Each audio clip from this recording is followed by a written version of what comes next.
தேசிய வாசிப்பு வாரத்தின் இறுதி நாள் நிகழ்வுகள் இன்று நடைபெற்றன. யாழ்ப்பாணம் சாவகச்சேரி பொது நூலகத்தில் நடைபெற்ற இந்த நிகழ்வில் பாராளுமன்ற உறுப்பினர் எஸ். ஸ்ரீதரன் உள்ளிட்ட பலர் கலந்து கொண்டிருந்தனர்.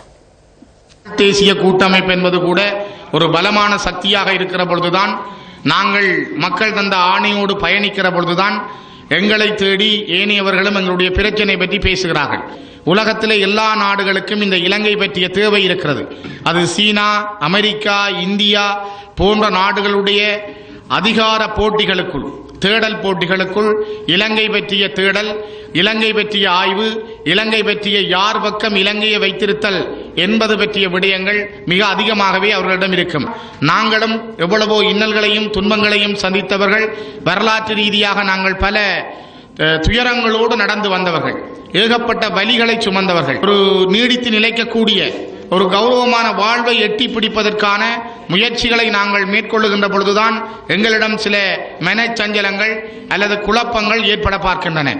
இது ரணில் விக்ரமசிங்கவை பொறுத்தவரை அல்லது சிங்கள இனவாத அரசியலை நடத்துகின்றவர்களை பொறுத்தவரை அவர்களுக்கு இது ஒரு மகிழ்ச்சியை தரக்கூடிய விடயம். குழப்பங்கள் வேண்டாம், நிதானமாக நாங்கள் தமிழ் தேசிய கூட்டமைப்பு என்பது ஆயிரக்கணக்கான போராளிகளுடைய தியாகங்கள், லட்சக்கணக்கான மக்களுடைய உயிர் தியாகங்களும் உடைமை தியாகங்களும் அவர்களுடைய வியர்வை இரத்தங்களை சிந்திய வழியிலே உருவாக்கப்பட்டது. தவறான வழியிலே தமிழ் தேசிய கூட்டமைப்பு செல்ல முடியாது. அதனை யாரும் தவறாக வழிநடத்தியும் செல்ல முடியாது.